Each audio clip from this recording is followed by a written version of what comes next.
welcome. I have another podcast. Podcast. What am I saying? Another panel of amazing people that I wanted to share with you guys because I don't have enough experience in this topic, so I just wanted to pick everyone else's brain, so I didn't have to do any of the research.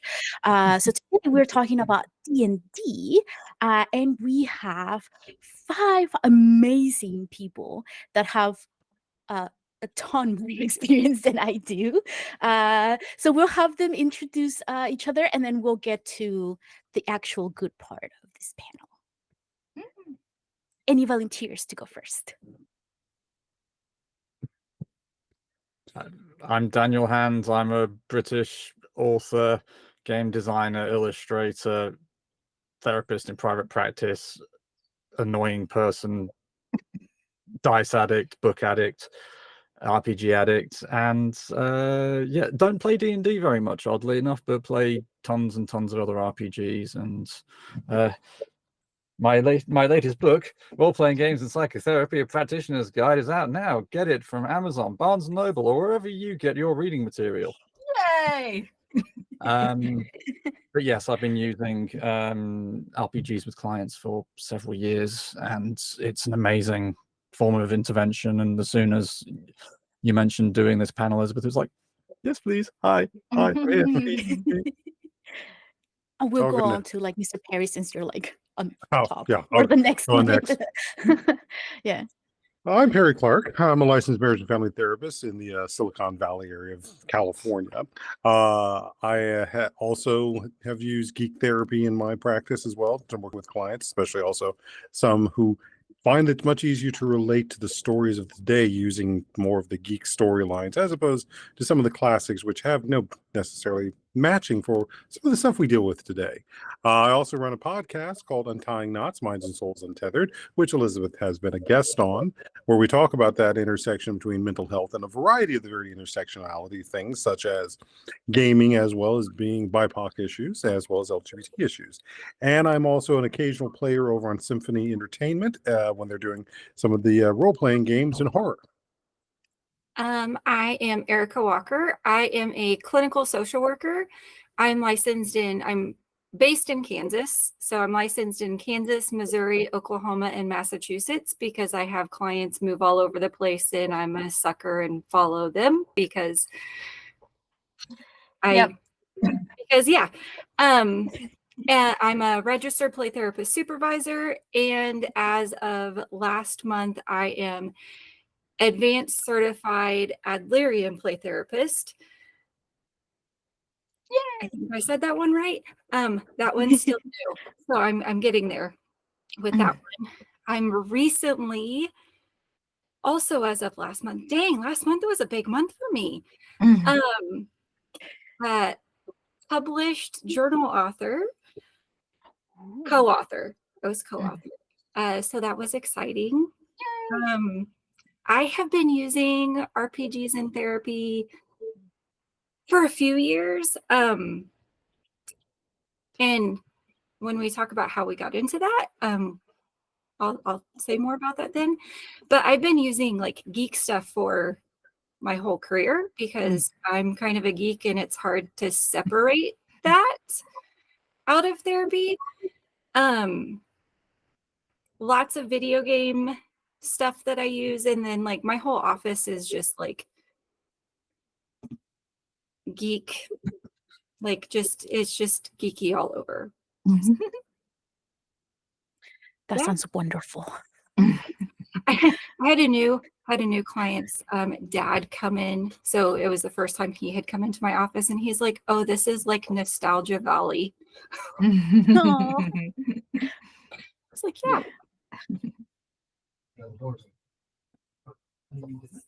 Miss McPherson, would you like to go?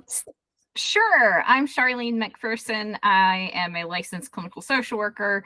I am in Maryland, and I run my own private practice, Nerd Adventure Therapy 20, where we do individual therapy as well as group therapy using D&D as a therapeutic tool.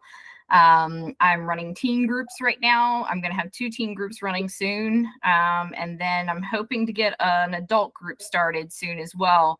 I usually, most of my groups have actually been adults age 30 plus, and neurodivergent people who identify as femme presenting. So it's been an amazing journey. I started in 2019 officially using D&D, but like Erika, you can't separate the nerd from the therapist. So it's always been there. I've always made references to Star Wars and Star Trek and Spock and, everybody anyway. So that's me. I do have a podcast called Mental Health Quest, where we talk about different diagnoses, what it actually feels like for people to go through it. And we also have a treatment series as well that we're in the middle of, where we bring on experts to talk about what the treatments look like, how they work, and things like that.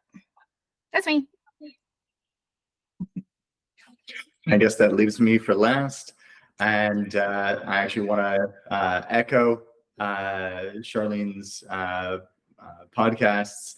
My middle brother, Benjamin, who's getting his PhD on nerd or geek therapy, superhero therapy. That's his dissertation. So he's the co-host on that podcast. So I'll just kind of represent him and encourage everybody to check out this awesome podcast. It's very helpful for laypersons and therapists alike. And on my end, my name is Dr. Isaac Taitz. I'm also a clinical psychologist. I'm licensed in California, and I work with kids and teens and adults. So basically just kind of geeks of all ages.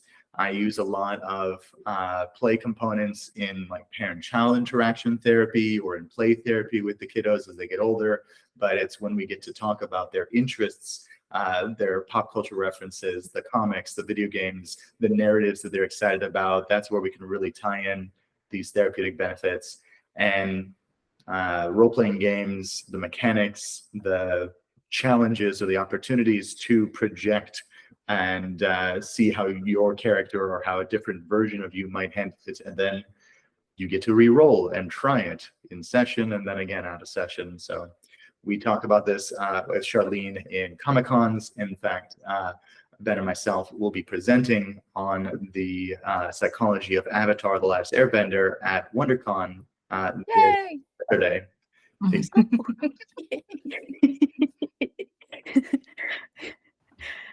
Awesome. Three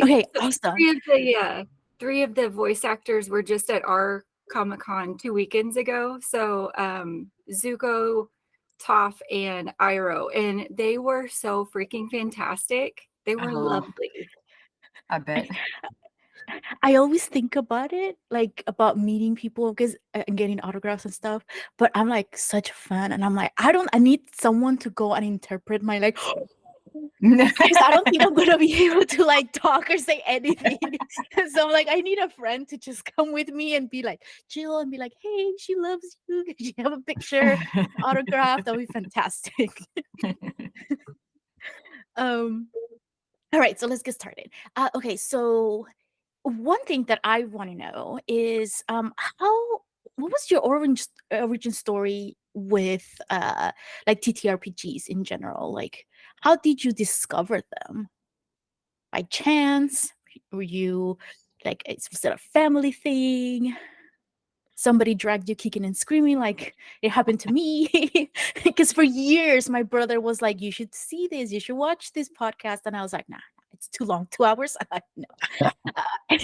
And now I'm like, why is this only 30 minutes? But yeah, and then like every now and then he'll be like, all right, so listen. And then he'll like tell me this fantastic story. And I'm like, hey, that's so awesome. And then eventually I started playing with him and finding out more. And then I just like really loved it. And I wish I really did have more time. And I was actually telling my brother and his friends that because they come sometimes to play here at the house. And we have like right outside my door, there's this sort of like game room area, and that's where they used to play. So I would just leave my door open for the dog to go in and out. But then I would just overhear everything they were playing, and it was so cool. But now they moved to a different area of the house, and I'm like, I don't like this anymore. You guys need to move back to that area so I can just like spy on you guys and hear all the cool things that are If I happening. want to hear what's going on, I've got to actively eavesdrop on you. Come on. Like it's just too far now. You're failing your perception roll. Yeah. I don't think they appreciated when I would answer or encourage them to do crazy things during their turn. Maybe that's why they moved to a different area of the house. But yeah, that was sort of like, and that was only maybe 3-4 years ago now. So I'm still a baby when it comes to TTRPGs. So what were your stories like? How did you discover it? I joined the fencing club in college, and that's where all the nerds are. So that was my community. That's who I hung out with all the time. Those were my roommates, my suite mates, all that. And they were like, "Hey, have you ever played D&D before?" And I was like, "No." And they were like, "Come on and play." And so that's how it started. That was in 2004. I don't know if you're even alive yet, Elizabeth. I want to do that. Okay, good. I'm not that old, but that was 3.5. We started in 3.5. That was my first game, and once somebody rolled a nat 1 and a goblin got stuck on their sword and they had to spend the whole next turn trying to get the goblin off of the sword, I was hooked from that point on.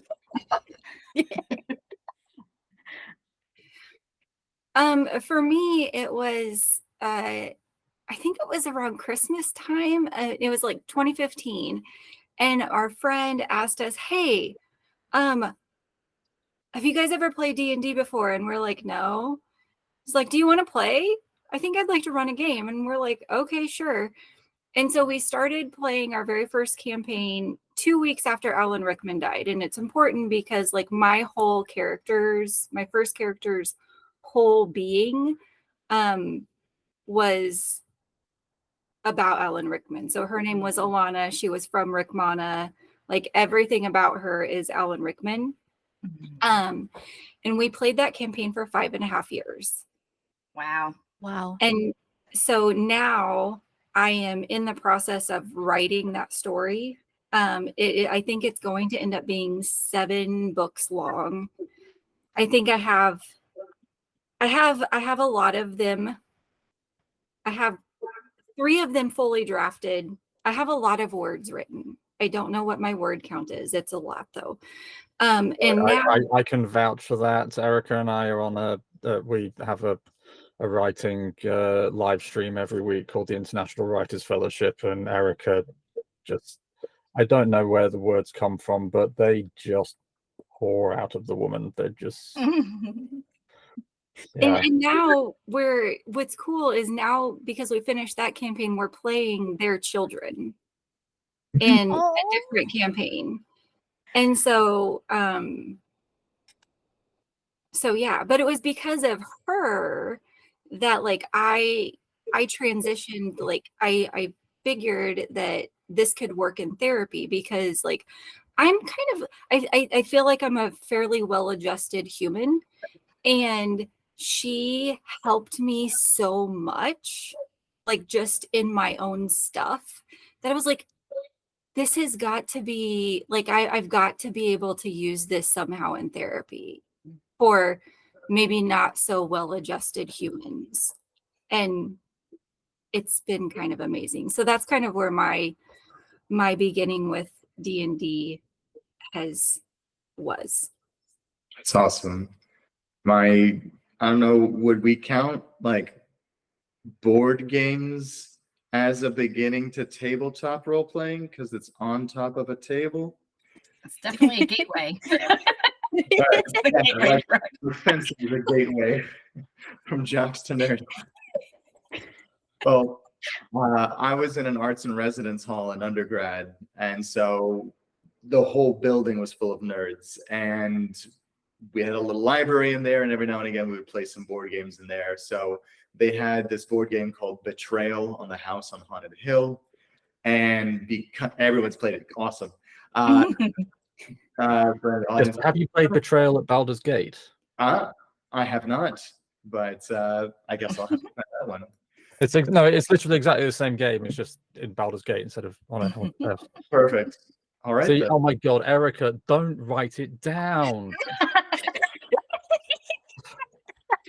I have my pad of paper here for a reason, Daniel. Wait, are you trying to say when somebody asks you how long are you writing, you just say always? Yeah. Well, I started playing this, and my acting bug was getting in. I loved diving into whichever character I had to play and just playing out the randomness of what scenarios were going on. So that was amazing. It was super fun. And eventually people, invited me to play Pathfinder first before even D&D. And I did some work with kids on the spectrum, and we were playing D&D with them in order to get them to practice some social skills and to, improve their Riz. Or they didn't even call it Riz back then. I feel old. Anyway.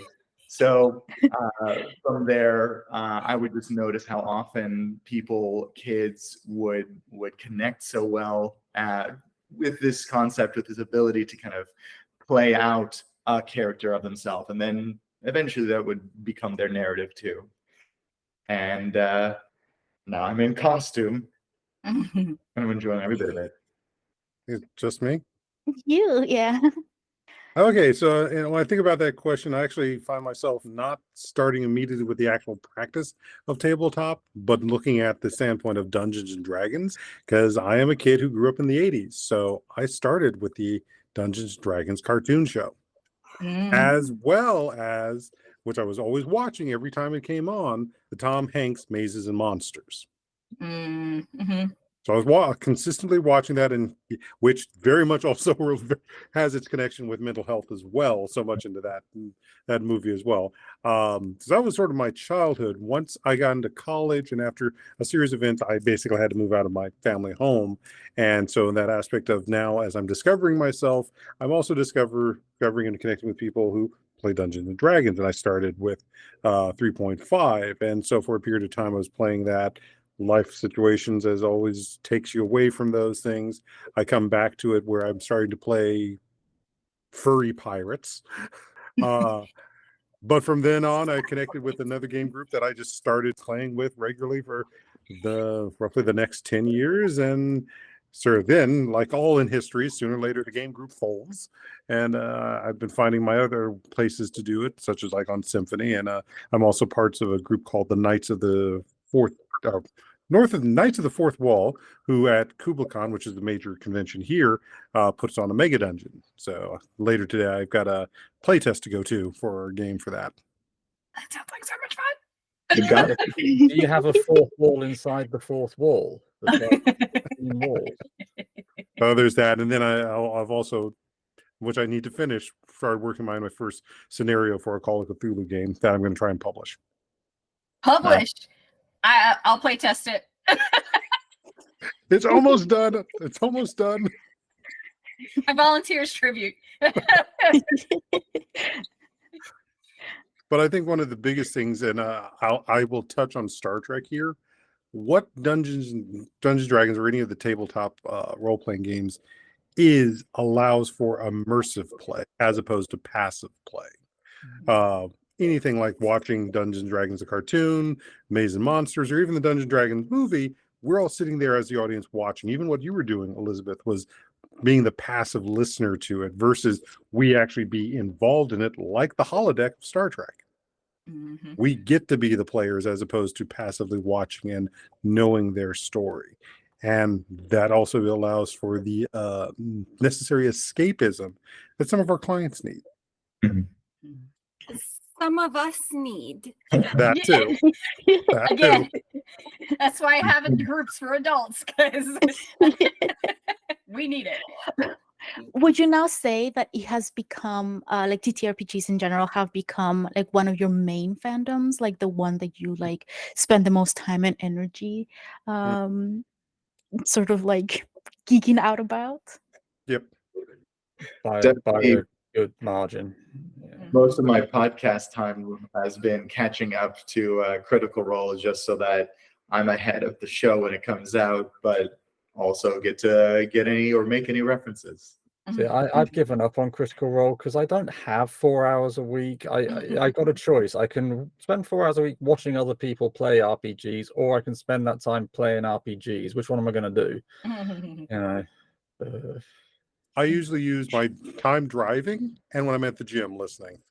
There we go. Yeah. Is yeah, that yeah, but my commute to work is from the bedroom to here. Gotta get your steps in. So, time to walk the dog and listen. Get the kids started early. There you go. And just start playing at like two times speed, so it's faster. It's 2 hours instead of 4. Yeah, I just usually have it on in the background, just listening to it while I'm doing something else, so that oh, that's also ADHD so, in general. Or if you're having a hard time going back to sleep, there's a very kind of a somnolescent sound of the dice rolling across the tabletop and people going, "Damn!" Yeah, so that would put me to sleep every night because I'd be, what do you roll? What do you roll? All right. So, since I kind of said that I am relatively new in this fandom, all of my ideas I am stealing from my brother. So, and this one's not an exception. So, but I think it was maybe a year ago when we first started, when I first started recording videos more consistently for YouTube, where he mentioned that he thought that because I like a typical ADHD person, whenever I find something interesting, I'm like, hey, you need to listen to this because this is awesome and you need to hear about it. And I love mental health. So I told him yesterday, I was like, I think you need like an honorary degree now because I talk so much about everything that I learn and he retains most of it. So I'm like, yeah, like I'm pretty sure you're like qualified to like do therapy now. And based on that, he just said that he thinks that psychology is sort of like the product of wisdom and intelligence. So I wanted us to talk a little bit more about that because I was like, whatever point he made sounded amazing to me, but I don't have enough like background in or like experience in D&D or any other RPG to be able to elaborate on that. So I was kind of hoping you guys would do that for me.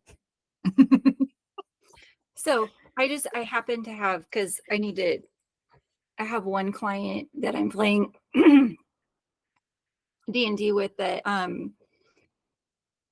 we're using Roll20 because they're in Missouri and I'm in Kansas, and so we meet virtually.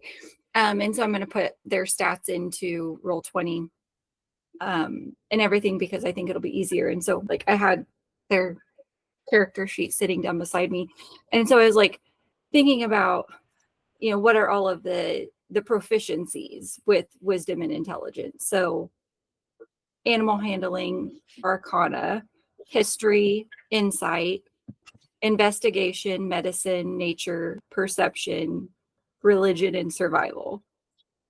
And so like if you put all of that together, I think that's definitely psychology in a nutshell. Well, it also comes back to that classic way of how to teach the stats. Intelligence is knowing that a tomato is a fruit. Wisdom is knowing you do not put a tomato in a fruit salad. And charisma is being able to convince somebody to do it anyways. To be able to sell a tomato-based fruit salad, which, if you think about it, is salsa. Ketchup.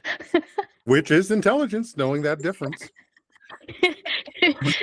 My brother has been because for years we argued with my parents that Mexican food is not very healthy because it doesn't include a lot of vegetables, and lately my brother's like, no, if you put a lot of salsa or like enough salsa in something it makes it super healthy, and I'm like, I don't know. Or then there's the lettuce, and then where they're using the chilies and peppers, which are still technically vegetables. You got it in there. Mhm. Avocado, healthy fats. There you Mhm. go. All right, well, we're getting me hungry. The charisma component, I think, can be a useful tool because for as much intelligence, as much wisdom as we may have for all of our spell slots, for our tomes of knowledge, if we do not connect with our patient, if we cannot kind of get them excited, if we can't click with them, if we don't have a goodness of fit, we can't really party with them. And so that's the wisdom of whether or not we have enough charisma to work with this patient, that they connect with us, so that they're willing to kind of work with us, is going to be important too. So just like it can be tricky to find the right group to interact with, to party with, that is able to establish kind of the rules for how are we as a group going to be going forward.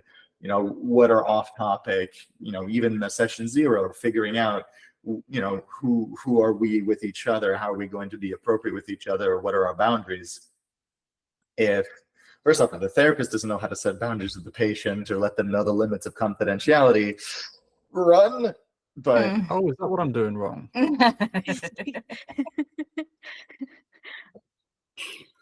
Well, and I was going to say too, like to piggyback off of that, our ethics, right? Wisdom is ethics and intelligence, I think both.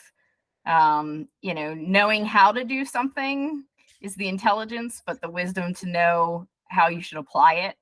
Or when not and to. it's yeah, or not to. And that's something that I really struggled with at the beginning of my kind of journey with using, you know, D&D as a therapeutic tool was, you know, yes, I think it could work because it worked for me personally. That was the intelligence version. But is this, you know, something that I really think it can be therapeutic, you know, and ethical and things like that, which is the reason why I got the training through Geek Therapeutics and Game to Grow before I even started, because they put the theory base all together. And I was like, okay, now at least I have the theory base to be like, all right, this is what it's based off of. But now also doing the research, there are so many people doing research now, you know, based on these groups, based on, you know, individual therapy and things like that, using D&D as a therapeutic tool, that which I think is really, really important for all of us, so that we know, you know, while we're using this new intervention, what works best, what doesn't, you know, what are the ethical challenges, things like that. I think you kind of almost in a way, like every single thing that we were talking about, like intelligence and wisdom, you sort of like gain it because in school, what they're mainly teaching you is intelligence, right? They're just like cramming you full of all these facts and ways to do this and like ways to figure it out. But then once you go to like practicums or like internships, you realize that it's not just that. So that's when you have to start gaining your wisdom to know, like Perry mentioned, like when to apply or when not to apply something, because that's kind of how or when my brother mentioned that, you know, this formula or whatever, I was like, oh, hey, it makes sense, because you have to know. Sometimes, you know, you read an article, it says, hey, you know, CBT is really good for this, but then your client is not really vibing with it, then you kind of have to move on and try something different, because it's not textbook based. Like nobody's life is like, you know, like complete textbook. So you have to do research or like, you know, try different things until you find something that works more for, you know, that person's lifestyle and personality and, you know, whatever their goals in therapy are. Yeah, because the biggest thing there is in the standpoint of all therapy is very much related into relationship. If you cannot build the relationship for there to be the trust and the vulnerability, you're going to be struggling with that. And the textbooks don't teach that aspect. That is probably one of the greatest human requirements to do this work, is to be able to make a connection with people, and also respect when you're not able to make the connection with this person. Somebody else may be better suited to do that. Mm-hmm. I think Isaac had a really good point though about charisma, and now it makes me wonder. I'm like, that's a little bit harder to get, I feel like, or to master. is that something that we can learn, or is that just something that kind of applies to what Perry was saying, where just whatever you're like, you'll find like people that are kind of like you, to like vibe with you? Or can you develop that ability to just give therapy to like everyone, like have enough charisma to do that? I might liken this to, and guys, correct me if I'm wrong. Isn't it a sorcerer who has some innate, inherited power, but they also need to develop it. So each of us has our own innate sense of self, our own personality, our own interests that we bring into as therapists before we even started studying, the actual therapy side of things. And as we develop the skills of doing therapy and the confidence of conducting therapy, we can start to bring in our fandoms into the therapy office to work with our patients, to connect with them, to build rapport, as well as to make metaphors of these therapies and actually get them to try it and encourage them to do so. So I feel like, and for our patients themselves, like as they practice these skills, they build their confidence in themselves. And they can feel more charismatic when they come back to session and they talk about how, I was getting into this argument with my dad or with my spouse or whatever, and I realized those components we were talking about, and I was able to practice my conflict avoidance, or I did my deep breathing, and I chose a different response, and it turned out well. That's the beginnings of their new charisma skill kind of tree growing. And then we, as their therapists, can reinforce that with our charisma. Great job practicing it. That's exactly what we're looking for. That's the effort, that's the effect of all of your practice. So it can be a kind of a constantly growing stat. It's not as static or specifically grown like intelligence might be, but it's something that we can dynamically grow. So I'm getting a little more psychodynamic here than CBT. Well, and I make sure, like, on my very first session with clients, I tell them, like, I am not everyone's cup of tea. And if I end up not being your cup of tea, or, our personalities don't match, then I will help find someone that will be a match for you, because if there's something I can do to change what's not matching, I will. But if it's just a personality thing, like I don't say this, but kind of the idea is like, I pretended so long, like I'm not doing that again. So like, if I'm not your cup of tea, I'll help you find your cup of tea. This is also an issue too when looking at those of us who say in private practice or running our own organizations, compared to a agency or a county mental health organization. Yes. Oftentimes that flexibility is not going to be there. It doesn't mean that there's a help isn't available, but the structure of that organization doesn't allow for, let's get you to the person who's a better fit for you versus who's available and has got the space in their caseload. Yeah, definitely. And I was gonna say too, like different types of charisma. You know what I mean? Like animal. Yeah. Some people are better with animals than humans. Yeah, and I mean, like different types of charisma. Some people like when people are blunt. Some people like when you are kind of sugarcoating. Some people, and I also found too that my confidence keeps going up as I talk to more people, as I do panels like this, as I, have to market the business. At the beginning, I wasn't very confident in all of this, but now, after being on panels and podcasts and, all that stuff and hearing how excited people get about using D&D as a therapeutic tool, it's affected my charisma, because now I feel more confident in, no, this works. I know this works. I know this helps people. So it can even affect us, as the therapist. And I know that's where we started, is like, if you can gain confidence as a therapist in what you're doing, then, that charisma may also increase when it comes to working with your clients. Wisdom is that we can also grow from working with our client, as opposed to intelligence says we have to learn it from the book as well, Mm-hmm. or only from the book. Yeah. So I am a mega Avatar The Last Airbender fan, primarily because I just love the concept of balance. So in my head, in order for this If formula, only that, there like was an method, RPG based on Avatar: The Last Airbender. but I Kick haven't started played it. it yet. You literally had it right next to him. And if only someone was, playing that and putting it up on YouTube. Yeah, if only. Who would do such a thing?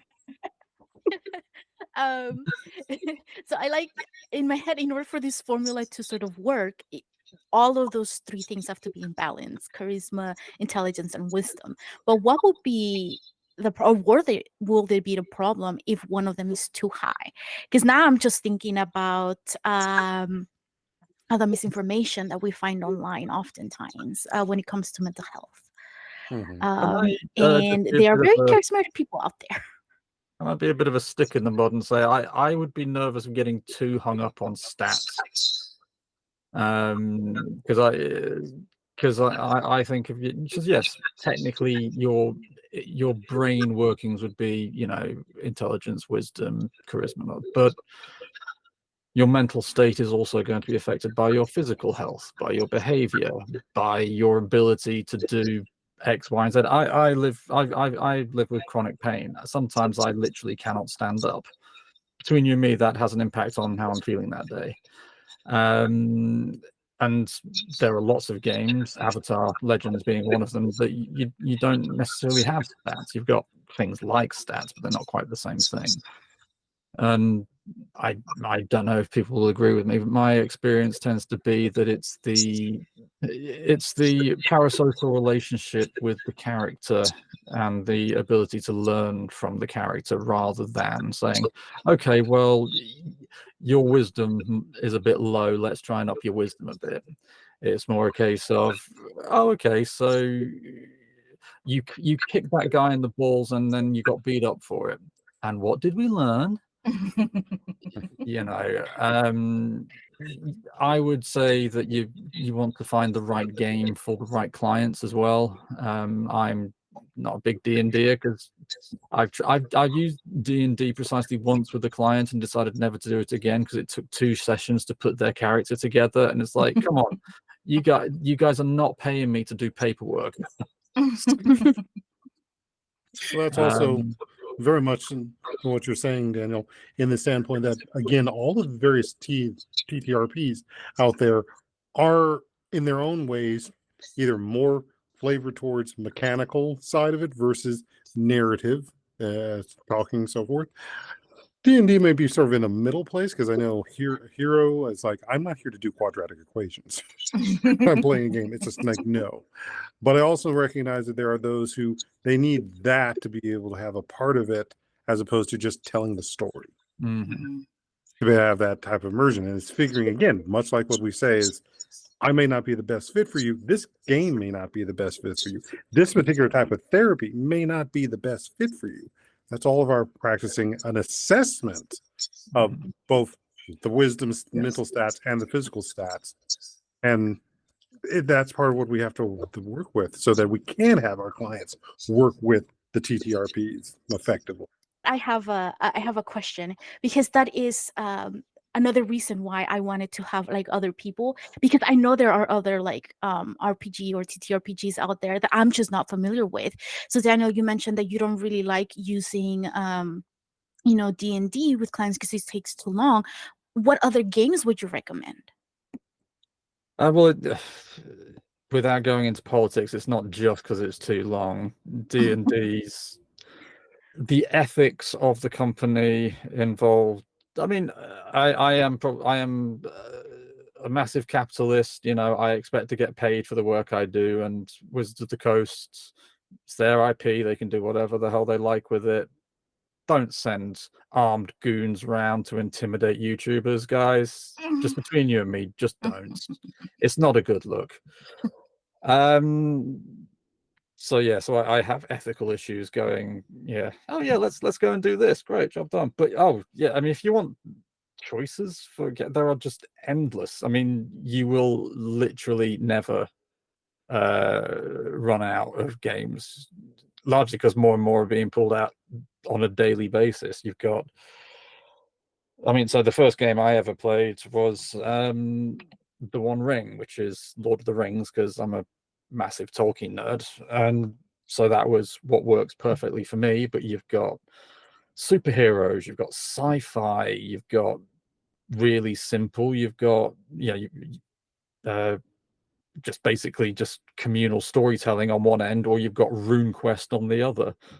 You've got very cute manga style games, and all the way up to Charlene's favorite Call of Cthulhu, where you literally have a sanity meter.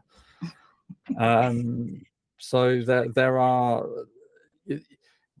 there will always be a game for you. You just have to find it. I mean, the reason I wrote my book was largely so that you could have a game that you could just open up and be playing within 5 minutes if you wanted to. There are other games like that will be more to people's taste, but just start off by asking the client what they want. Do they want to play a superhero game? Do they want to play sci-fi? The reason I originally bought the Avatar RPG was because I went through a stage where every single one of my young clients wanted to play a firebender. I got the game, and since then nobody's wanted to play a firebender. But I also got what's it called? This came out last year, the Marvel multiverse role-playing game. Oh.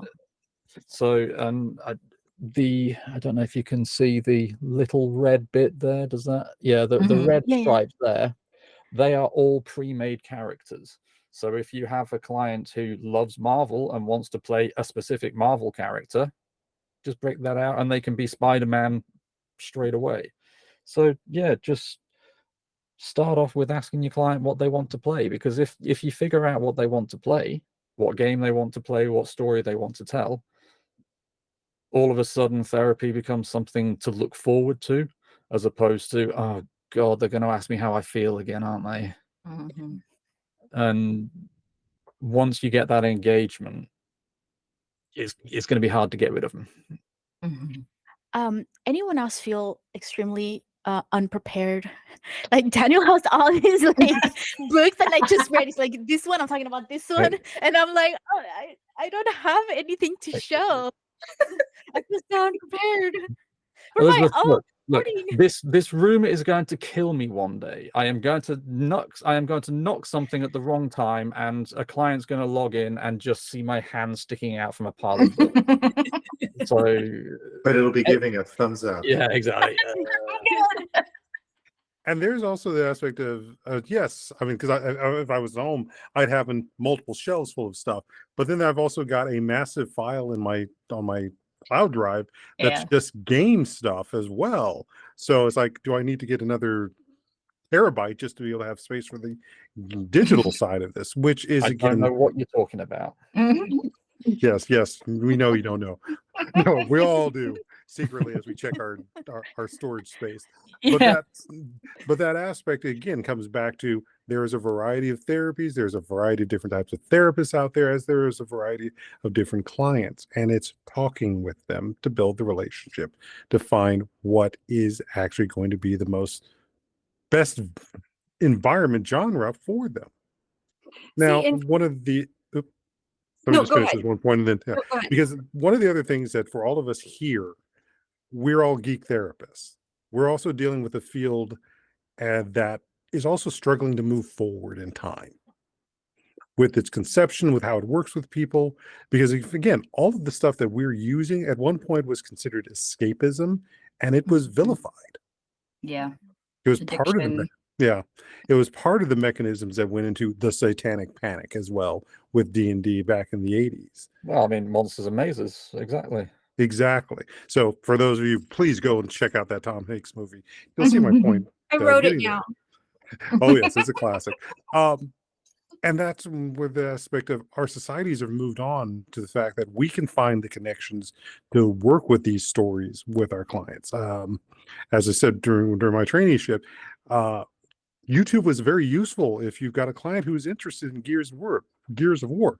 Just go watch a playthrough of Gears of War. Read the Wikipedia.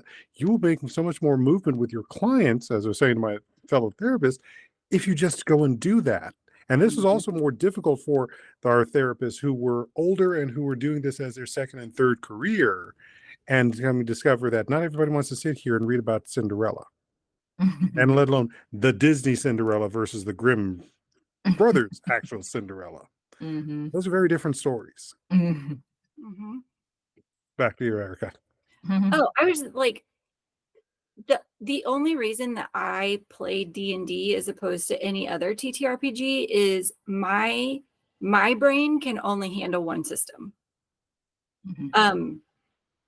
Now I have my friend who DMs for us. He is developing a system, and so we've play tested it, and I like every time we went to play test, I had to reteach myself like, okay, these are the rules, but I couldn't get them to stick because like there's just too much other information going on, and so I can only have one system stick at a time. However, I have gotten really good at transitioning about anything I need to D&D. Like I have recently created Ares, the God of War. I've created character sheets for Inigo Montoya and Fezzik from The Bride. But that's just part of the campaign that I run. I've learned all about sea, like I've learned more than I ever need to know about pirates and like ships. And because I had a client who wanted to have, see, look, there Daniel has he has a book. But like, so I'm willing to learn the things I need to convert them into D&D because I know that like I understand that. So that's really the only reason I use D&D, but I use a lot of homebrew stuff. Yeah, that's what I was gonna say. Is this like it is and I tell my clients this when they get started. What I do is not straight up D&D. This is like really cool homebrew. Charlene makes it up as we go along. Hey, does everybody agree? Yes, we do that thing. So I think that that's a good point is like once you get super comfortable with the system too, like that's how I feel is I'm super comfortable with D&D. And so I can adapt it however I want. I will have clients roll when, maybe they wouldn't have, regularly, or I'll have them not roll at all and they will just do the cool thing and succeed at it automatically because it reinforces one of their goals or, something that they're working on. So like, I think knowing a system really, really well too, you have both, you can use a specific system, or you can adapt your system to, whatever the client needs. And that's kind of what I found my style is. Apparently my style is a lot like Power by the Apocalypse, but again, trying to learn a whole new system just doesn't click. So I'm just like, well, if I'm playing it anyway and making up my own rules, might as well just do it. So one of the things to add to that, and this is also for any other therapists out there, when looking at games and trying to put therapy into it, games are designed for replayability. They're designed for that enjoyment no matter what. So when we're adding therapy to it, we want to make sure that we're not losing that replayability. Because if it starts becoming so heavily in therapy, no one wants to play it again, especially if they have a new crisis or new problem that comes up. It loses its effectiveness. So in some ways, it's easier to take a game that exists and add therapy to it than to build a game specifically for therapy, which how many of games have we all bought in our office that we maybe only once with one client? Yeah. Therapists are notoriously bad at making up games. I'll have you know, I made up a very, very good game. It's in a book and everything. But on just following on from Perry's point, we've also got to remember that a lot of these games are inherently therapeutic.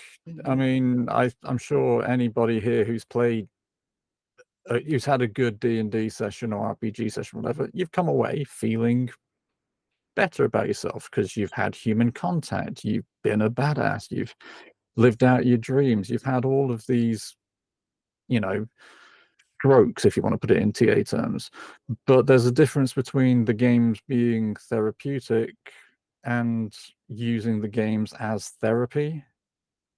And I get asked a lot, actually, well, yeah, I'm a game master, can I not just help my players feel better? No, you can't. You will be making them feel better because you're spending them time, you're having with them, you're having pizza, you're enjoying yourself. Just do that. If they come up to you, well, I'm going to work through my trauma via this character, A, that's not going to help them, and B, that's just going to re-traumatize. Well, that's going to traumatize the rest of the players. So just send them to people who've had the training. And again, this is where the professional side, you've got to know your limits as a therapist. You've got to go through the training. You've got to make sure you're familiar with what you need to be doing. You know, there are too many quacks in this world to mess around with the rules. So it's a lot easier for a therapist to learn a gaming system and to have that flexibility to improvise and to find the connections and the associations between their patients' maybe favorite gaming system that they went and saw, just a quick play-by-play of how to play it, or a let's play of how that video game is done, or even to just start watching that favorite show and integrate that intelligence, that knowledge about psychotherapy and the patient's challenges and help them get where they need to go, or get the experience, or get the corrective experience, however we want to reframe these psychological terms until we get that unified theory. It's a lot easier for a therapist to do that level of work and to be cognizant and to notice when they have overstepped boundaries and when they need to maybe manage a rupture with that patient, as opposed to a game master who, yes, may really know exactly what weaknesses this monster has, and then how that may be able to use their character's ghost of their father to tell them that they love them. That'd be great and all, except if they didn't do any of that preliminary assessment at the beginning of the therapy session to determine whether or not there was some abuse in that child's history. And now you've re-triggered the adult. And how are you going to fix that? Whoopsie doodles, you can't re-roll that scenario. You can't call a mulligan on that. So by all means, it is important as well for the therapist to be aware of these things, but also for our future patients to be aware of those who would try to take advantage of their pain, to claim their own ability to coach them through their life. And granted, I'm sure there are some very nice life coaches out there who took a very good certification course, but there's additional levels of therapeutic training that you just don't get.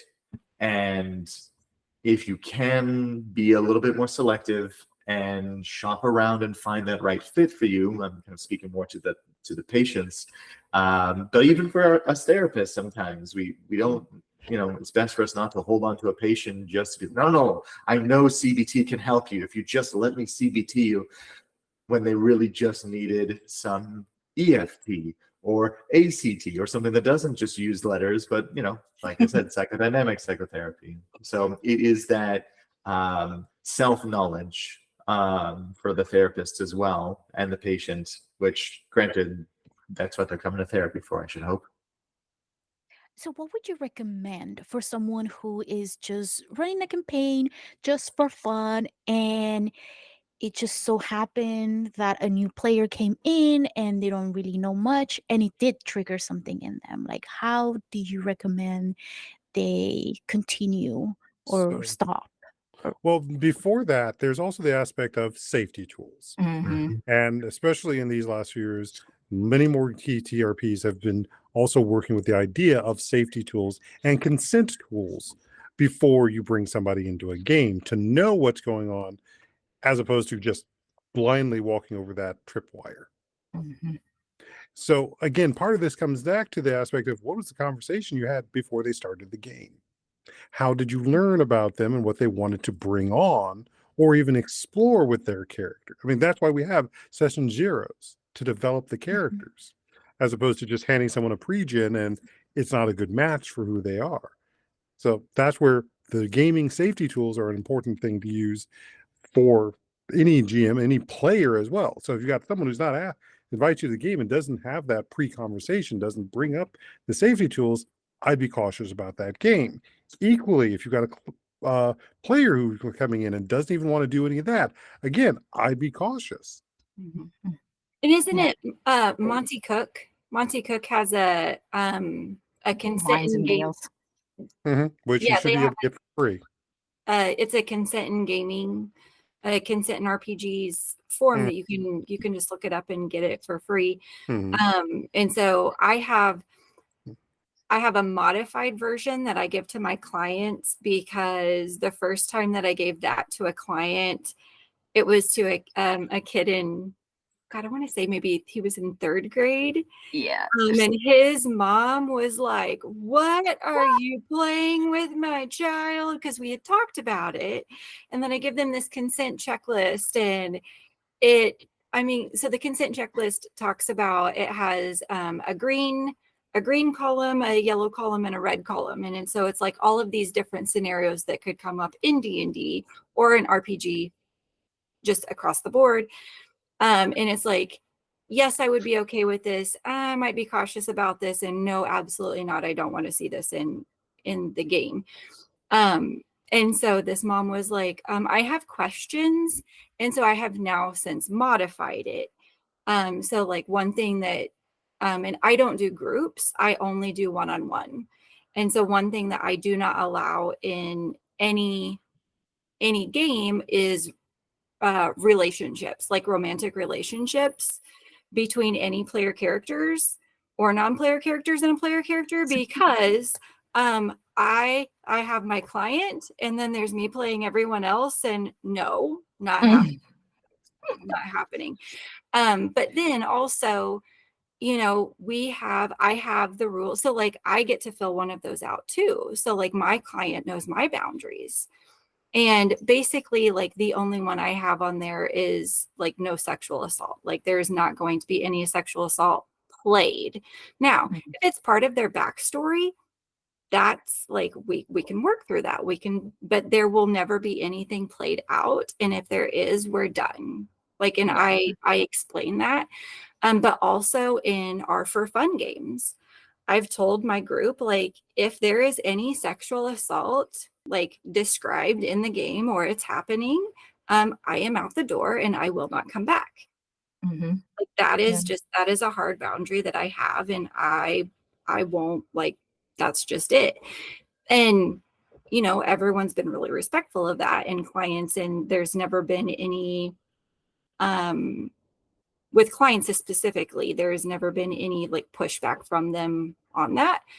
And I have clients that I'm using D&D with elementary to high school. So, but that's what I like, setting those boundaries. That's like before we even start talking about characters, like we fill that out.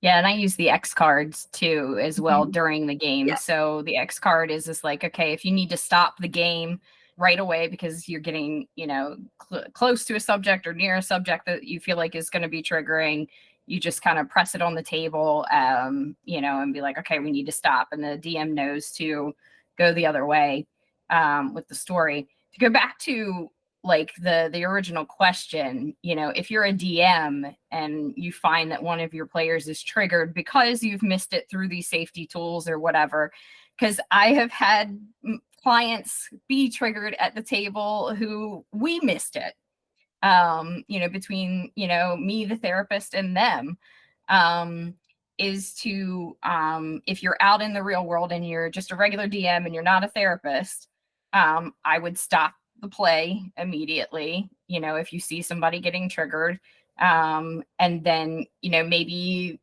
make your way around to a different part of the story or, whatever, but then probably have a one-on-one conversation with that player afterwards and be like, hey, this seemed to really upset you. Are you okay? You know, that type of stuff. But also, like, maybe that's something you should go see a therapist for. You know what I mean? You know, or go do a therapeutic game so that you could deal with it in a therapeutic game. I know this exists. You know, make sure you find somebody that knows what they're doing, you know, but you could work on this through a therapeutic game. So that would be my advice for a lay person who's running a game, and then all of a sudden something pops up, because that's the reason why we all got into this, was like, it happens with every single one of your characters. You build yourself into it because you're the one playing it, right? You're the one making the decisions. You're the one that builds the backstory. You're the one that uses your experience to create this character who's now interacting with this world. And so it happens automatically. We're using it on purpose, just not by accident. So I definitely, you know, you don't want to single somebody out at the table necessarily, because that might, you know, increase that panic or whatever. But, you know, move the story along to a different place. And then, you know, and that, you know, you have to be a good DM for that. You have to be able to set boundaries. You have to say, okay, no, we're not doing that. We're actually going to go a different way. And then have a one-on-one conversation with the player or whoever, you know, afterwards. I even had a story where someone had said that they needed to have a conversation with their DM because the DM was writing their depression into the campaign and it was triggering them. And so they had to have a conversation with the DM saying, like, hey, look, I can't do this. This is triggering my stuff.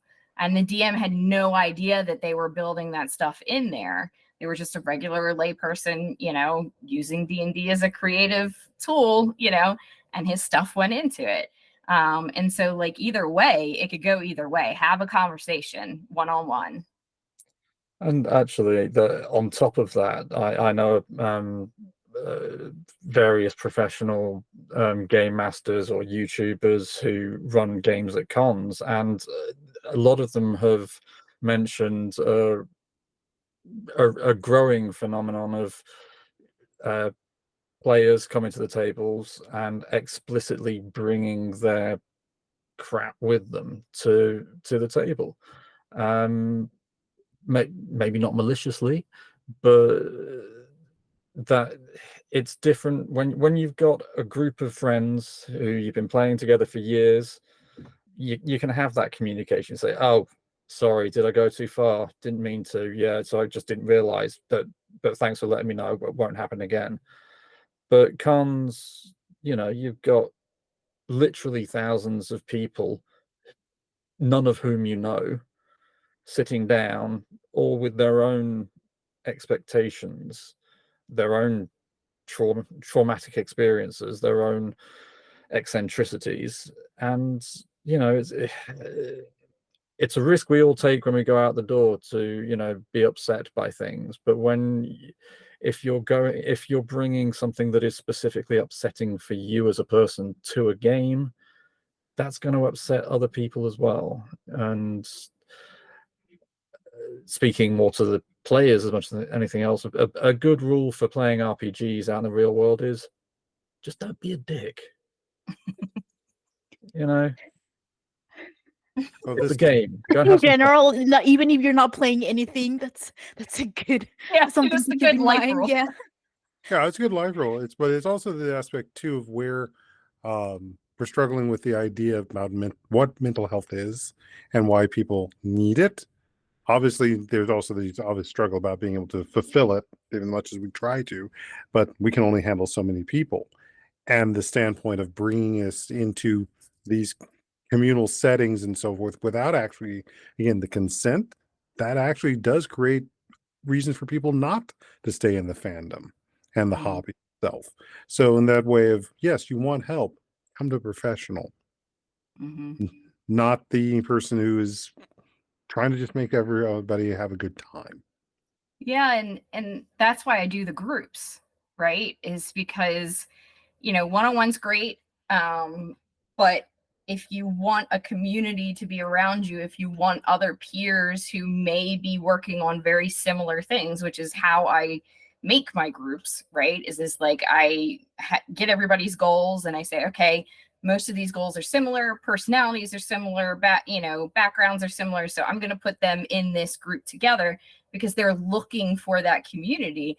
But I'm a therapist. I'm in charge of that community. So if something wonky happens, I can say, okay, no, we're going to do this or, this. So it's a safe place to find that community, to find, do that peer work, because that peer work is really important. When I say something as a therapist to my client, there's that power differential, it's like the teacher telling you the right answer or whatever, right? Like you don't take it in, but if you find the right answer on your own with your peers around you, and the support with your peers around you, or again, if you have, a breakdown and your peers are around you supporting you, that means a whole lot more. And it's very different to a therapist sitting there, and supporting you. So, I think that, again, like, we're not saying don't go try find, to work with other people, but you have to have consent. Everybody at that table has gone through the RPG consent form, has gone through the intake, has, gone through me, all this sort of kind of stuff to make sure. I think this is going to be a safe space for people to be able to, work on their stuff. So again, like, you just have to find a professional that knows what they're doing to be able to make that a safe space. And somebody that may be two professionals, one who's the GM and one who's acting as one of the players. This is especially useful with kids to be able to push that whatever needs to be explored in the group in those relational components. So, and that's my interns. My interns. I love having my interns. That's what I want, is actually two therapists. We can't afford two therapists right now, but balloons. Mac. But that's what I want actually, is two people, so that, they can like, give people inspiration and keep track of goals and keep track of what people are working on and things like that. Meanwhile, I'm, running the game. But yeah, like it's definitely a good setup. Sorry, Isaac, you were about to say something. No worries. You gave me a better segue to say, so you need a professional bard to inspire. So even better. Going back to what we were saying a little bit earlier about those who did not know of the therapeutic gaming groups to sign up for, to sign all the correct forms, for when they forget to talk about this in session 0, or the DM doesn't know to talk about this in session 0. That's why it's important that as therapists, we are connecting with the D&D communities and letting them know about these pitfalls and the availability of therapists who can use and talk on these topics. When I was in my graduate program, we actually had summits where we would get together with religious communities, priests and rabbis and imams, getting together and talking about where do our works intersect and when is the time to refer to the other side. And these are back in the old times, and even nowadays, people would go to their religious, leaders and talk about how, like, I'm having this issue. Crisis of faith, crisis of consciousness, these negative thoughts are coming at me. Could it be Satan? Or any other SNL references? And some of the earlier concepts of therapy do glean from intake protocols that were used. The concepts of the subconscious, they started to come up in these religious contexts or philosophical contexts, but nobody just has the village philosopher to go and talk to that often. So now people will go to their groups and will get together and will discuss these things. Sometimes it was a barbershop, sometimes it was the bar. Now I guess it's the bard, just to go with that alliteration. And we need to make sure that these communities know that they can refer to us. There are communities of barbershops that are aware of, what signs to look out for when somebody is mentioning or hasn't been coming in as often for their regular haircuts. So when they do come in, hey, how's it going? What's been happening? Are you having a rough time? Hey, here's my friend. You've gleaned enough connection with me in this somewhat therapeutic environment of, getting to be close, whether physically, emotionally. You trust me enough as your barber, maybe you'll trust my suggestion, my referral to a therapist or even the bartender, hey, listen, if you're really having a rough time, maybe the alcohol isn't what's going to be helping you, but if it sounds like you need to talk it out, maybe you'll like this person. So the same way, if we can be connecting more with the D&D community and making sure that Roll20 and these other resources have, referral lines, resources to connect to any therapist that happens to be geek savvy and have their int score higher enough that they can make sure we get to, support them as well. No, Isaac, sorry, you're on your last chance there, mate. Seriously, it's I can only take so many of those puns, and I think I'm. Are you feeling punished?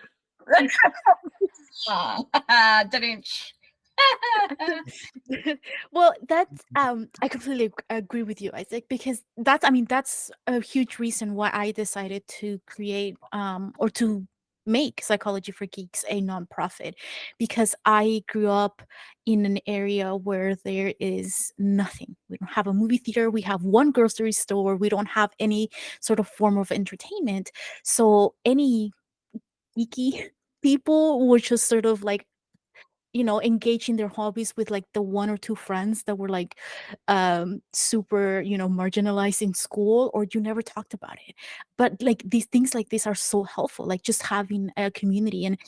And to sort of reinforce what Charlene was saying earlier,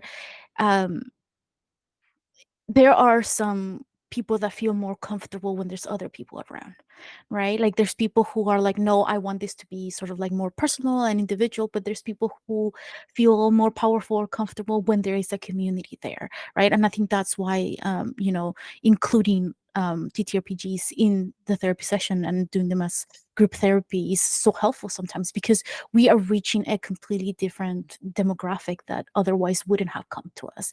And I understand that just mental health providers in general, you're spread so thin because there's so much you have to know. You have to sometimes run your own business, you have a lot of clients, you need your own personal life, and sometimes you don't have time to reach out to the community. So I was like, okay, well, I'll create a place where I can reach out to the community. And I'm like, I love geeking out with people and hearing all this, because I only understood about half of what you guys were saying, because I don't have experience using it in therapy, but this is fantastic. And if somebody ever wanted to play and I was like, hey, I know someone that does this type of therapy, so I can, recommend people, because I can't do everything. I have sort of like my comfort zones of, therapeutic practice, I guess. And yeah, so it is really hard sometimes to be out there in the community, sort of like reminding people that there are safe places to address things. And Can I additionally, just Sorry, can I just add one point? Yes, the community is a massively important element to it, hence why you've got all these cons going on, because it's just an excuse for us to nerd out together. But at the same time, one thing we haven't actually one term we haven't used yet is self-care. This is even there is a growing market for solo games or one-to-one games. I mean, I've already got Charlene to buy Colossal. This is what's called a journaling game, where you create your character, you draw a deck of. Oh, sorry, Erika, I thought I'd already told you about it. Colossal, because the whole world is one big castle, or a colossal castle. So but basically you create your character. It's got a table in here with prompts that what happens to your character, and then you write a few paragraphs of how your character reacts to that event. And because we've got the internet now, we have Roll20. The pandemic has made us online in a way that we just weren't beforehand, but there are people who could just do with something to keep their mind occupied that isn't doom scrolling Facebook. And part of our job as therapists, Erika's already found it, I can see, is there's dice and cards too. There aren't any dice. There are no, Oh, there no, are there no aren't any dice. dice. There are That was a cards. There are journal, lots of sorry. cards. There are no dice. Come on, jeez, don't. There, Don't there sully the is good name my, of my this. name is in the back of this one as well, by the way. So but this gives the clients something to do to look after themselves between sessions. It gives them a hobby. I mean, how many people come to us who, when you ask them, so what do you do for fun, and genuinely answer, nothing. Mhm. This is giving them something to do by themselves, even if they don't want to go out and meet other people. You know, step by step. We'll get you with those other people eventually, but for now, just play Strider mode for the One Ring. Job done. So what I wanted to add to that too, in the aspect of what we're presenting out in communities, so forth, there are also games that are very much culturally centered too. There are games designed that's set for an African American or African base. There are those set for Latin America. There's those set for Asia as well. So don't also feel like you have to be stuck in the European high fantasy either. And this is for pretty much any geek of color who wants to also be able to have that adventure within their own sense of identity as well. I didn't see what that one was, but I just one of the podcasts that's right now open on my podcast was interview I did with Jerry Grayson of Kapira Publishing, who produced a number of books that, such as Bastion, which are set in an African-based world. So there are, getting that aspect, there's the loads of games out there, but loads of settings, and there are also ways that for people of color, we don't have to feel like we're having to give something up of ourselves just to be part of this fandom, which has often been the case up until now. Yeah, I actually Well, I mean- found a new one too. It's called Zario, Zairoo, Pan-African game, and I joined the Discord, and I'm very excited for it to come out. I gotta go find that one. Yeah, it's a new one. Well, for the samurai nuts in here, Legend of the Five Rings. Yes, it's so good. It's a good one. Well, one of the things that I really love about this fandom is that you can just, like you guys were saying earlier, you can just create your own world as well. Like you don't have to follow any of the books. And I have this thing where, like, with my brother, where I'm constantly telling him, what is the point of him buying so many D&D books if he's not even going to read any of them, because they all create their own campaigns anyway. And then he insists that he does read them, but I've never seen him even open a book. So I don't know. He just likes collecting them. So Yeah. I've read every single book behind me. Well, Obviously, some of But them Cover to cover, twice. right? but this gets into something else that also creates a subject of anxiety people have about picking up any of these manuals, feeling like they have to know the entire manual before they can run the game. And honestly, it's not about you knowing the entire manual. It's you knowing how to find the information you need in the manual. This is the actual skill to work on, is use that index, use that table of contents to be able to figure, is like, is this the section where I'm likely to be able to find the information I need? And if you have a player who's more familiar with the system, how can you allow them to be a little rules lawyer, but not total rules lawyer? Yeah. Well, if I can just to give a solid example of that. So if you wanted to play that Avatar game, this is the full rule book. This is, you know, as you say, pick that up and it's like, oh my God, I've got to read all of this. Whereas actually there's a starter set which is boiled down, and that has everything you need. And in real terms, you wouldn't even need to read all of that. You've got sheets with the most important rules on, and you just play. So yeah, as Perry's saying, don't be intimidated by the size of the book, because the actual stuff you need to learn is minuscule in real terms. And As long as Google it. Yeah.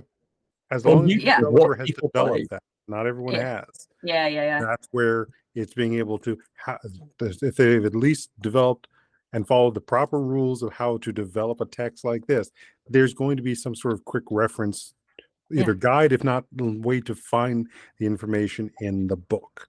Yeah. And Yeah. that's where you really got to have the skill, not so much that you have brute memorization of every single rule in that book. It's impossible. I mean, just consider how many other things in the world you have to keep track of. Well, and we're almost 20, so 8 years into playing D&D, and right, I'm currently playing a barbarian, and we just looked up what surprised actually means. Funny you Because said anyway. because what is it? Like the feature that I just got as a barbarian is I can't be surprised Yeah. or something, and I was like, Okay. this is dumb. This doesn't mean anything. And so we looked up what it means to actually be surprised. It's like, we've been doing this wrong. Can we change this thing for my character? Because this is like a dead, like it's like a non-existent level up for me, basically. And so we modified it because we've not been playing. So like, we're still learning and we still look things up constantly because you can't know all the rules. And so it's okay to not know all the rules also. Yeah, and I feel like that, like, to specifically reference like pop culture, like, you are not going to be a Matt Mercer or a Brendan Lee Mulligan. You know, you're not in front of a camera. You do not need to know all the rules. You do not need to know, even apply the rules exactly, you know, how they need. And they actually call it the Mercer effect, where people think that they need to, you know, be as good as Matt Mercer. No, like, that is not what you need. You need to have a DM that knows what they're doing. You know, that's usually helpful. But that's what I always tell my clients. They're like, do I need to know anything? I'm like, no, I will literally tell you, okay, roll a D20. As long as you know what a D20 is, we're good. We'll figure the rest out. And if you're actually watching the game, there are definitely times where he has to go and look up the rules. Yes. It's not like he's got it memorized. It's, again, that aspect of how do we, in both that intelligence and in that wisdom, know how to manage the information. Yep. So what would you like? Hold on, let me backtrack a little. Okay. Did you ever feel burnt out from playing RPGs because you do it for work and for fun? I don't know that I necessarily have felt burnt out. I have definitely, and Daniel can attest to this, I have definitely had questions on how to handle situations that I've come up. I'm like, this happened, and I don't know what in the hell to do now. Like, in the game, as a therapist, like it ended up being we need to take a break from the game and focus more on therapy. Like, it was almost like putting too much going on in game that needed to be processed outside. And so, like, that's where I have gotten stuck, I guess. And I don't know that I love playing D&D, and I look forward to the clients that I get to play D&D with. I look forward to the characters that I get to play, the NPCs that I get to play. I look forward to when I get to play on the weekends that I get to play. But I have run across some situations where I'm like, I don't know what to do and I need some help. So having other clinicians who number one are, clinicians and know what, all of this stuff is. And then who play TTRPGs, like, is fantastic, because I can message Dan and be like, I need help. And he says, okay. And like, I can talk in this language because it is a language all of its own. And I don't have to explain what everything means. And so that's more where I've had struggles. And 9 times out of 10, what Daniel says is, just up the medication, you'll be fine. No, Daniel's brilliant. Don't let him joke about it. He's brilliant. Just refer them somewhere else. You don't need to handle that. So I definitely met my limit. I was running 3 games a week 3 groups a week, therapeutic groups a week, with 5 players each. That was not a good idea. I got burnt out on D&D. And I think the main thing for me is that balance. You talked about balance earlier. You know, I'm finding out my balance is I can have 2 teen groups, that's fine. But if I have an adult group running, it has to be just an adult group running, because I do so much work. I, take their goals, put it into their characters' backstories, and then I make up opportunities every single week. Like, there's a lot of work that goes into it. So I think it depends on, too, like how much you're doing a week, finding what your balance is of, how much D&D to play versus how much not to play. And mainly what I find is like, I don't want to DM. People are like, oh, well, you DM professionally, so you should, this should be great for you. And I'm like, absolutely not. I do not want to DM. I just want to sit here and play and just be a stupid chaos gremlin, doing crazy stuff. Dan gets to have, in the Avatar game that we play. You definitely... Nobody use the words mongoose and lizard in the same sentence in my presence, okay? I'm a mongoose lizard, Elizabeth, and the thing goes nuts the whole game, and it's hilarious. I love it. Anyway, so I play a chaos gremlin, but I can't play a chaos gremlin when I'm DMing, especially as a therapist, or just as a DM, you want to have a good story, you want to have a good game, you want to make sure you're getting everybody involved and everything like that. It's a lot of pressure. So I think I definitely reached my limit, and then playing other RPGs is what I found kind of as a release valve. Is like, I love me some Call of Cthulhu because it's just like a figure out this mystery. There's elder gods and, elder horrors. Just go out and do your thing. Whereas D&D is the mechanical telling this huge story, Well, it's the heroic journey. Mm-hmm.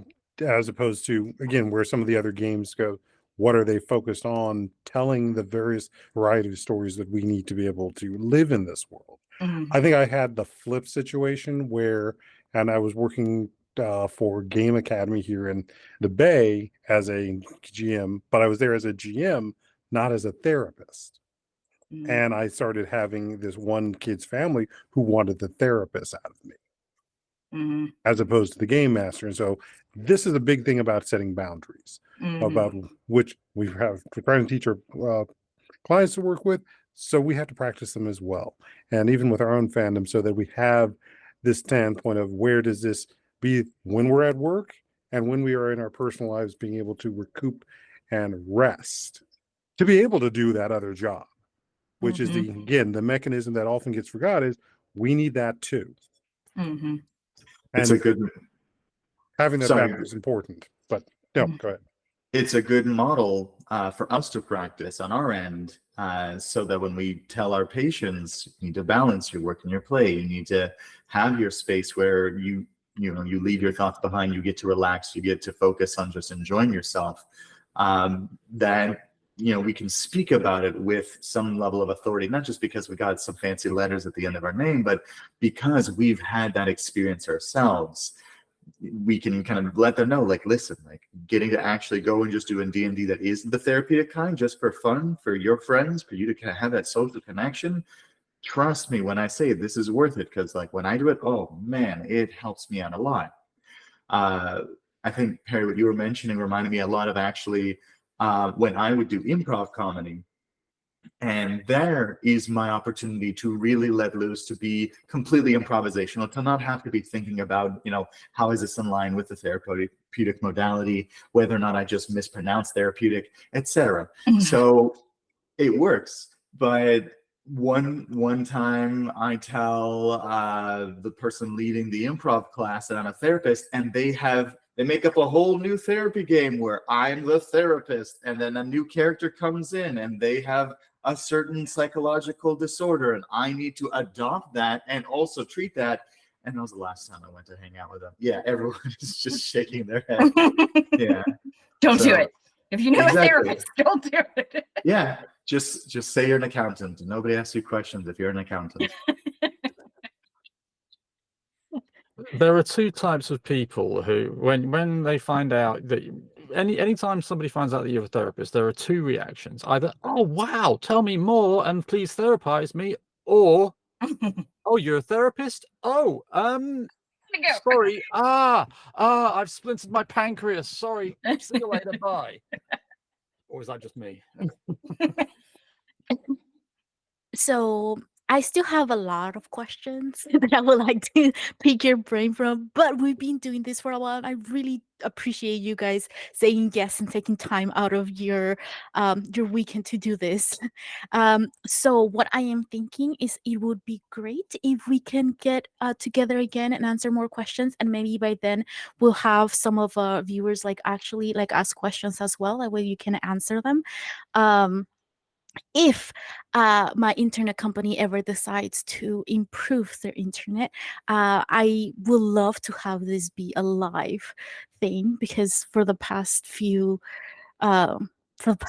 months, my internet it has not been working, and it's like the worst. But I live in a small town in the middle of nowhere, and apparently that is reason enough for big companies to not want to come here. So hopefully eventually we'll get live, but yeah, if there is anything you guys would like to discuss in terms of mental health and using TTRPGs, yeah, please let me know, and then we'll include it in part 2 of this panel, because I still have tons of questions I would like to ask you guys, because I think it's very helpful for people who are maybe in the fandom but not necessarily want to apply it into their therapeutic practice quite yet. But before we end today, I would like to have everyone please go around again and sort of like let us know where people can find you, what sort of new fun projects are you working on, and where can people, or like what sort of services you're providing in case people are trying to reach you. Nobody's working. Everybody's on vacation right now. It's the No. weekend, guys. We were waiting Is there a for the question who wants dungeon to go master. first? Yeah, what's the Yeah. initiative order? Yeah, roll initiative Well, since I've caused psychic damage to Daniel, I'll go first. again. It was critical, so it hit twice, now 3 times. So, hello again, everybody. My name is Dr. Isaac Taitz. I am the president and head psychologist of All Mind Health, clinical psychological services in California. And you can reach me online at www.allmindhealth.com or on all the socials at All Mind Health. Sometimes there's a 1 at the end. And once again, if this airs before the next upcoming weekend on the what's next weekend? The 30th, the 29th through the 31st, you can catch me and my brother Benjamin at WonderCon doing a presentation on the psychology of Avatar: The Last Airbender. But you can also see our past presentations on our YouTube channel, once again, at All Mind Health. All right, I'll go. I'm Charlene McPherson. I am the clinical social worker again. You can find me in Maryland. I run Nat 20 Therapy, or Nerd Adventure Therapy 20. We do individual therapy. We also do group therapy. Use D&D as a group therapy tool. You can find me at Nat 20 Therapy everywhere, online. That's the website, that's the socials, that's all that stuff. And then of course, Mental Health Quest, the podcast. But I think that's it for me. I'm Erika Walker. I am clinical social worker, Kansas, Missouri, Oklahoma, and Massachusetts. So if you're in any one of those states, I can work with you as long as I accept your insurance. And you can find me at erikawalkertherapy.com. Also, I have a second, I forget because I haven't really done anything with it yet. It's still kind of a work in progress. RPG Play. Forgot, don't worry. Huh? I was going to tell people if you forgot, don't worry. Thank you. RPG Play Therapy. So teaching, doing trainings, teaching therapists how to use RPGs in therapy, mostly from an Adlerian perspective, because that's my framework, that's my theory. It's like, that's just how my brain works. That website is not set up yet because life has been life, and that's just it. You can find me also coming up, me and Dan, at the Therapeutic Applied Geek and Gaming Summit. Dan and I are doing a panel, and then my friend JD Dreiling and I are doing a panel. After yourself, Perry. Oh, yeah, I wasn't sure what there is in this, but You first. yeah, I'm Perry Clark. I'm a licensed marriage and family therapist in the Silicon Valley. My practice is called Untangle and Grow Counseling, and I also have a podcast called Untying Knots, Minds and Souls Untethered. At this point, I got at least 80 episodes up there from the last several years, and all for a variety of subjects, which you can find on any of your podcast players. Otherwise, you can also catch me on Symphony Entertainment, which they are both on Twitch as well as YouTube. And I know we've got a couple of games. We have played Pirate Board on there, so if you want to catch a game of that with its creator, you can. And I know we will be doing something for May in Mental Health Month. I can't say much more because we're still in the works on that. So check those out. And my name is Daniel Hand. If you're interested in, as Erika says, training to use RPGs in therapy, or if you know somebody who would benefit from seeing a therapist using RPGs, or traditionally, you can find me at www.monomythcounselling.co.uk with 2 L's because I'm British, because we spell it properly over here.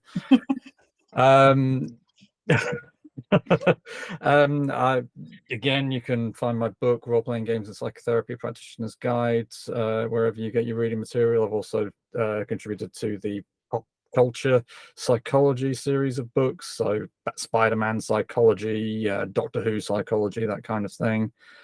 I will be presenting at TAGS with Erika. I'm at various cons talking about mental health and therapy. I'm also frequently appearing on panels at Continual, which is a Facebook and YouTube group about writing, being geeks, and just serious. Basically this, but I have to stay up until 3 o'clock in the morning to do it. And I also have my own YouTube channel, The RPG Therapist, where I talk specifically about using RPGs in therapy, you know, how you can bring it to the table. I review various games, and currently playing, well, trying to play, but it's very once every couple of months, a playthrough of Avatar Legends with 3 other therapists, including Charlene and Eric and Emily, who are not, they don't have mongoose lizards, but they they're not cool like me. Yeah, but the trouble you're getting into, I don't know. So if you want to watch a bunch of therapists playing an RPG and discussing its therapeutic potential, by all means, pop on over to the RPG Therapist on YouTube, and I will understand if you never talk to me again. Or if you're hooked and demand more videos more often. Oh, actually, if you wouldn't mind me saying one more, Erika and I are also do weekly live streams on Twitch and YouTube for the International Writers Fellowship, where we talk about writing, and actually sometimes do some writing. Or Erika and our friend Ember do the writing. The rest of us say, "Well, I thought about it for 15 minutes. I got a couple of words down," but we also read lots of tarot cards and ponder life, the universe, and everything. So please do join us there Mondays and some Fridays. All right. Well, in case you missed it, all the information is going to be in the description of this video as well. And like I said earlier, if you guys have any questions that you would like to ask this particular group of amazing people, let us know in the comments, and that way I can ask them for the next for part 2 of this panel. And with that being said, thank you so much for making it to the end of this panel. I really do wish to keep going, but I really don't want to hold you hostage here for too long. But thank you so much for making it to the end of this video, and for everyone here for agreeing to just share all their knowledge of TTRPGs with us. And don't forget to reframe and re-enchant your mind.